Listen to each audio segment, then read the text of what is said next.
This video is gonna give me indigestion. Hello everybody! In today's video I'm going to be talking about anxious thoughts that keep me up at night. I'm talking about the kind of things that once they pop into your mind, you cannot go to sleep. Also, it's basically just going to be me listing things that I find terribly embarrassing that I've done before. And hopefully by the end of this, I and you will all just be able to laugh at all these stupid things and realize just how stupid they are, and you'll also compare your own late night anxious thoughts and realize how dumb they are, and maybe you can laugh them off and not feel so bad about them anymore. So, let's get started.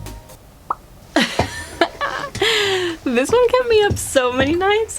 I know this is like the stupidest one. One time I was in class, like a big lecture class in college, and the teacher asked if anybody knew what living on the dole meant, which is basically like a form of government assistance.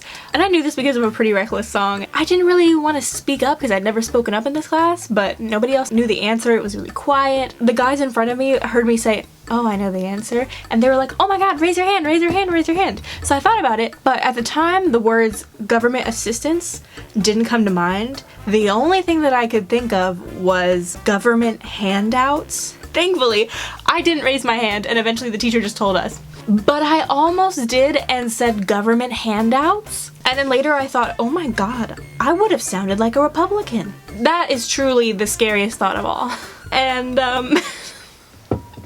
I know it's stupid, and I've talked to people about this since having done that, and we've all had a good laugh about it, which is why I can laugh about it now. The rest of the stuff on this list, I'm not sure if I'm gonna be able to laugh about.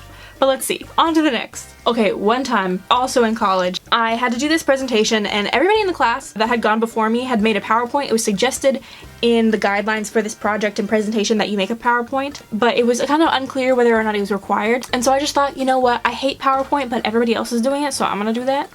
And I brought in the DVD to show the scene that I was going to be doing my presentation on, because it was like a movie related class. I was so anxious being in front of everyone, I kept having to go push the little input button to go back and forth between the PowerPoint and the movie scene on the DVD. I was hitting it so fast, I was skipping past it, and then I'd have to cycle through all the different inputs again, and I did that so many times. It was so embarrassing. My presentation was so bad. People afterwards were like, yeah, that's why you shouldn't use the DVD, you should just use YouTube. And I was like, no. The problem is not the DVD, it's because PowerPoint is stupid and I hate it. It's dumb. Why do I need to put something on the screen to like a shortened, abbreviated version of what I'm saying? I could just tell it to you. And if you have any questions, I'll just tell you the whole thing again. Like, it's really not that hard. Now that I'm saying this out loud, it really doesn't sound that embarrassing. Again, this kept me up multiple nights, like so many nights. Every time I would think about this, I would get so embarrassed. Also, the movie I was presenting was called Phoebe in Wonderland. It's really good. It's actually behind me on this little shelf right here. It's really good. Highly recommend it. On to the next. Ooh, one time in high school. So there were a lot of people. I kind of like kept to myself and like my little small circle of friends in high school.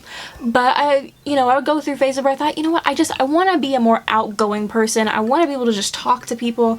And so I was sitting at this table with a group of other classmates, and this girl was talking about how she had just started working at this fast food restaurant. She had a part-time job. I thought, oh, I could like ask her, hey, what is a good order? Because I always order the same thing. Like, what's something I could try to switch it up? Could you like write down a different order for me?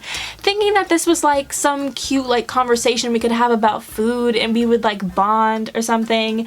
But she looked at me like, okay, I just work there, like I don't know why you're asking me this, but she wrote it down, and I just thought, oh god, like she didn't understand. She thought I was being weird. I wasn't trying to be weird. I was just trying to be your friend. I was so sorry. Some people just like weirdly get me without me trying. What's up with that? Anyways. We didn't end up being besties, but it's fine. Oh my god, the next one. Ugh, this is such a foot and mouth moment. I don't know if this was an ADHD thing, because I feel like ADHDers tend, or maybe it's just women in my family, I don't know, but tend to do a lot of like foot and mouth moments, which sounds kind of gross. Like when you say foot and mouth out loud, it sounds disgusting. Does everybody use that expression? Do I need to explain that? This particular situation, I was helping my ex on the set of one of his short films that we were working on, and I was doing special effects makeup for it. And as I was working on the actress, I was like really nervous because like I'm not really a very like physical in people's bubble kind of person. Like I don't even give people hugs unless like I really I'm super close to them and like really comfortable with them. So I'm like in her space, like touching her face, like doing her makeup to make her look bruised and like bloody and stuff like that. And I started joking about like how I don't wash my makeup brushes often while I'm touching her face with the makeup brushes. Why would I do that? And she's laughing like, you know, like polite. But I'm thinking in my head like, okay, stop doing this. But it was one of those things where, you know, sometimes you know that you said something and like it's gone the wrong direction that you didn't intend for it to go. So then you just double down and you're like, no. It's funny, you just don't understand. And you try to like go harder with the joke and it just... I'm so sorry. If you're watching this, I feel like you know who you are. I'm so sorry. Okay, this one really makes me feel bad. These are two things that really make me feel bad. Usually I'm somebody who is like paranoid about things and making sure every little detail is perfect. Like I'll not really micromanage, but I will make sure that like, every single person, if I'm working in a group, knows what's up, and like I'll make sure everything is good. Like I feel like I do a little too much, and I just really like take the lead and like drive home, manage every single individual person in the group, which is like weird and seems like it shouldn't be necessary. There was like periods of time in grade school where I just kind of let go and went to the opposite end of the spectrum and like wasn't very careful and like didn't try to remember super carefully like who knew what information and who hadn't been told certain information. So there was a time in high school where we had to make music videos for class, like as an assignment, and my history class, my group that I was in was going to make 2 music videos. The plan was to film on the street outside one of my best friend's house. And I told my friend about wanting to have her help with the video and everything, and she was like, sure. Now I thought I also told her that they would be coming to her house, but I didn't tell her. I told her the night before, and then I guess she didn't realize that it would be a big deal with her family. She was like, oh, I didn't realize they were coming here. We're gonna film outside. That's cool, whatever. So then the day of, I'm already over there because I spent the night, she tells her parents, and they're like, not like fuming angry, but they're pretty angry, and my friend has anxiety. So she was like flipping out, like so stressed and so upset, like almost to the point of crying, and I felt so awful.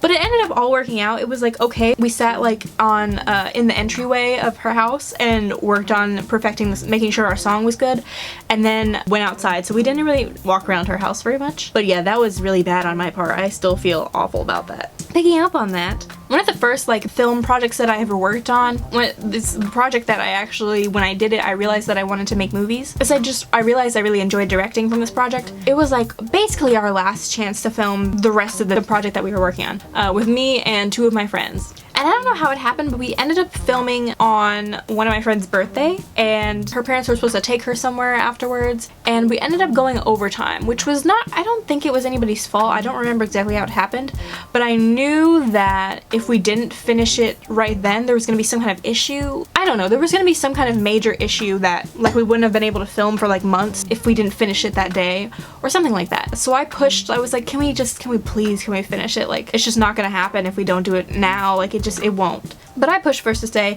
and it pushed her overtime, and she ended up crying about it, and I felt really bad. I made my best friend cry on her birthday, and it was truly awful. But afterwards, I made like a little gift basket for her with some nice goodies and like a gift card and candy and stuff, and left it at her house to say I'm sorry and happy birthday and all that. And even saying that out loud, I feel like such a shit friend. But this was in high school, and I've like grown a lot, and also we're adults now, we're more in charge of our own schedules, and I've also got really much better at time management, and we also don't film on people's birthdays. How did that even happen to begin with? I honestly do not know. I mean, we were doing it for fun, so it wasn't like it was a work thing. So I guess it kind of makes sense. I don't know. But yeah, that was pretty bad. Oh gosh, okay, one time in college I was in class, and it was one of these small like movie production type classes where we all like really got to know each other and work really closely together. And there was this one girl who, she just had a really cool, really sort of androgynous sounding name, and I thought it was really badass, and I'd never heard anyone with that name before. So I told her like, hey, I really like your name. I'm so embarrassed. I'm gonna get through this because you know what, it's not that embarrassing, because I know this is stupid to have so much anxiety about it. But I told her, like, she went by a nickname, and so I told her, like, I really like your name, like, what's your full name again? Like, the one that they call on the roll call. And she told me, and she looked, like, really, like, concerned, like, where is this going? And I was like, oh yeah, I love your name, it sounds so cool. And she was like, oh, thanks. But she looked really weirded out, and I was like, oh, fuck. Am I just coming off as like that white girl or something that's just being really weird? I didn't mean for it to sound like, oh, you have such an exotic name. And I feel like that's how it came off. Like, that's not what I meant. Not what I meant. I don't know, I thought she had a really cool androgynous name. That's all I'm saying. That's all I was trying to say. I was just trying to reach out and be social because I'm not good at just talking to people I don't regularly talk to. And so after that happened, I was like, yeah, I'm never doing that again. I didn't mean for it to sound that way and I'm sorry. Alright, another high school one for you. My senior quote in high school came from this pretty mediocre M. Night Shyamalan movie called After Earth, I think that's what it was called. And it was just a tagline from the movie which was like, danger is real, fear is a choice. Which I thought was like an interesting way for me to think about my anxiety. I was like, tell myself like, hey, you're not actually in danger, you can calm down, like you don't have to be anxious. And I don't think that really made like a super big difference for me, but it did feel like the start of maybe like something, just like a different way to think about my anxiety. And so I was really grateful for that, and it was just kind of something I kept trying to remind myself to not be so out of control with my anxiety, because my anxiety used to be like so bad. Like, I don't even know how I functioned back then, and I would never want to go back to that. I'm pretty sure my parents were judging me from picking a tagline from that movie. It's kind of a crappy movie. But like, I try to like stand behind it and be like, no, I'm not gonna back down. Like, this is my senior quote and that's what I want to make it. It's a good reminder for me to not be anxious.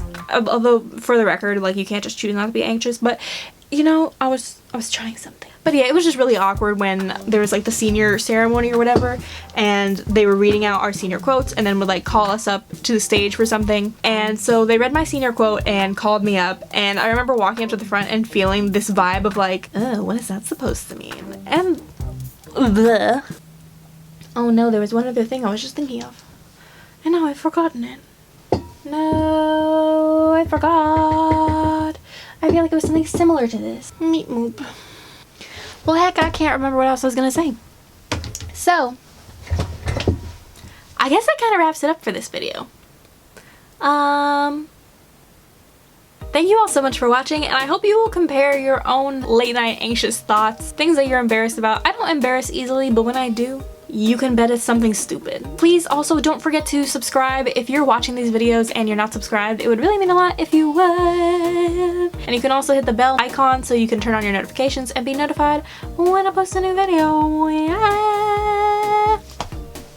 Okay, so thank you all so much for watching. I love you. See you next time. Bye! Living on the dome, gotta make that cash. I be hit shit. Oh, for real? They said Rico put a 10-piece in her grill. I'm powerful with a little bit of tender.